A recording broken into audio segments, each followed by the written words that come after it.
Everybody loves him when they meet him.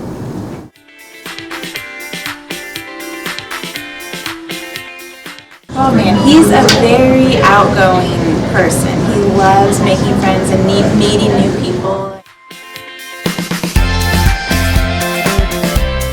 He's very friendly, and he smiles all the time, and he's wonderful to be around.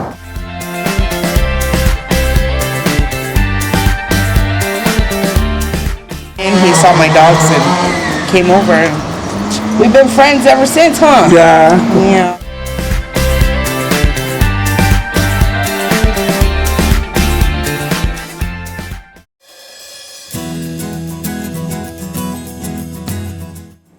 Jim has far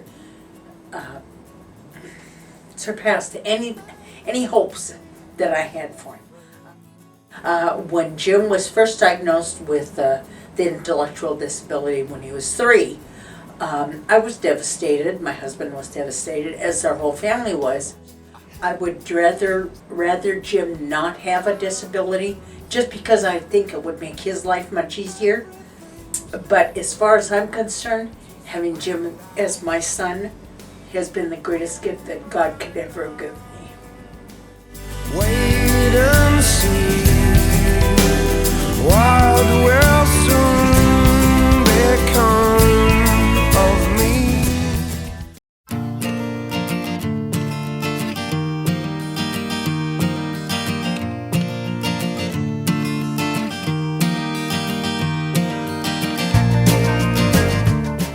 He really shows us what life is about, that to love one another as you would love yourself, and he shows that to every person that he meets, and he gives that to us, and every time I'm with him it always makes me feel just very grateful and just really thankful for who he is and the gift that he is in our lives. So My biggest hope for him is that he always feels included in life.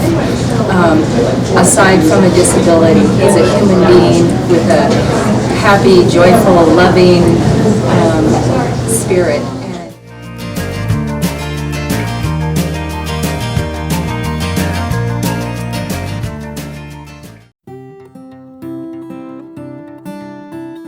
We started this whole process really when Jim turned 18, and it kept being told, there's no independent housing, he's on the wait list, and blah,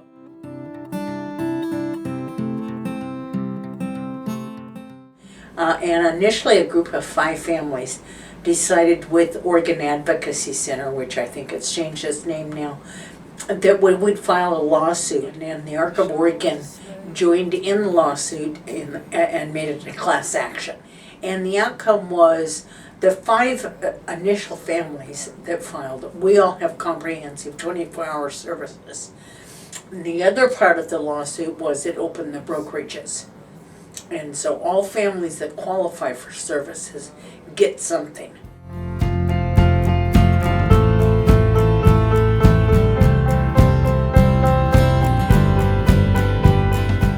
Finally, when we settled the lawsuit and I met with the state, I chose Joe. I knew his philosophies of inclusion and self-determination and letting the people make their own decisions, and that's what I wanted for Jim.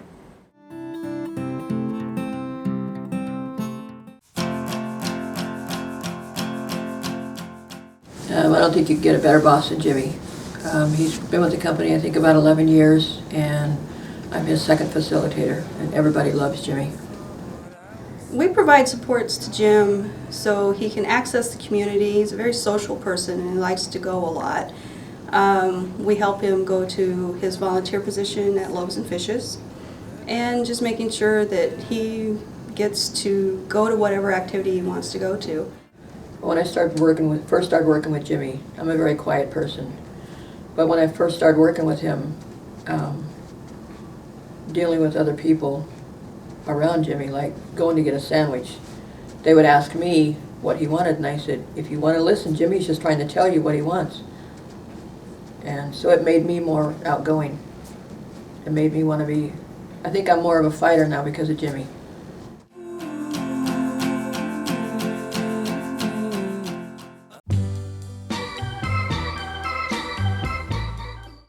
on the weekends. I think it's Saturday nights, right? Yeah.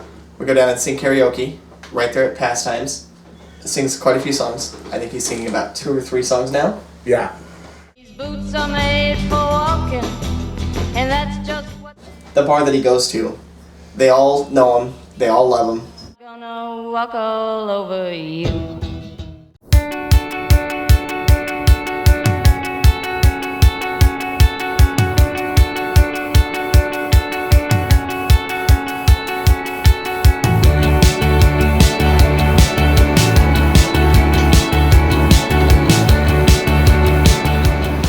Besides making everybody smile, Jimmy helps take out the hot coolers for the Meals on Wheels program. He gives them to each driver, and he also cleans out the coolers when they come back. In between that time, Jimmy helps us by helping people with coffee or get their sodas. He catches our mistakes for us.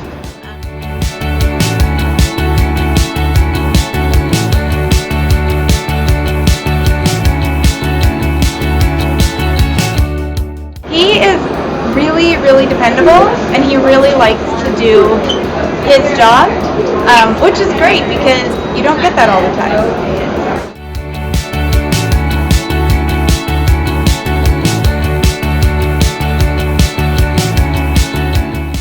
He just is so happy and kind. It's refreshing to be around someone like that.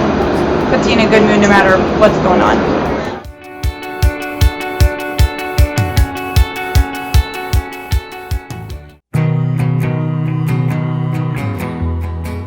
Jim and his mom had been talking a lot about him buying a house.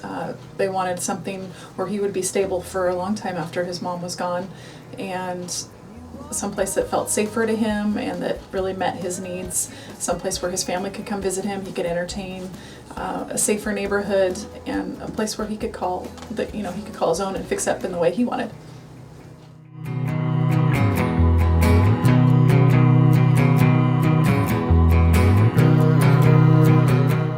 So the Homeownership Independence Project is an opportunity for people to purchase their own homes, folks that have disabilities or that are low income, or maybe their families with children with disabilities. And what it is we help people that are 80% or below the median family income. Community Vision provides such great support for their home buyers through the home buying process. They work through the education process with the buyer throughout and have just been a really great partner.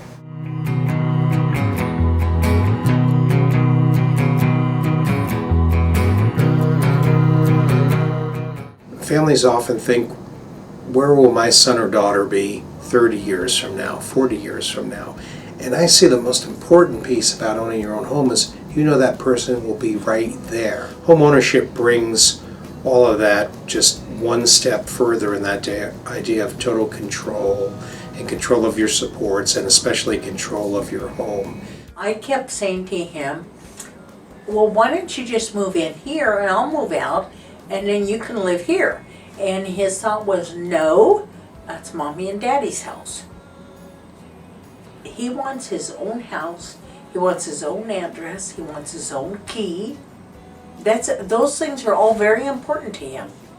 And I think it's really exciting just to know where he's come from and what his mom fought for with the Staley agreement, and now he's going to be a homeowner. It's such a neat thing to be a part of the whole process of what's possible for people with disabilities.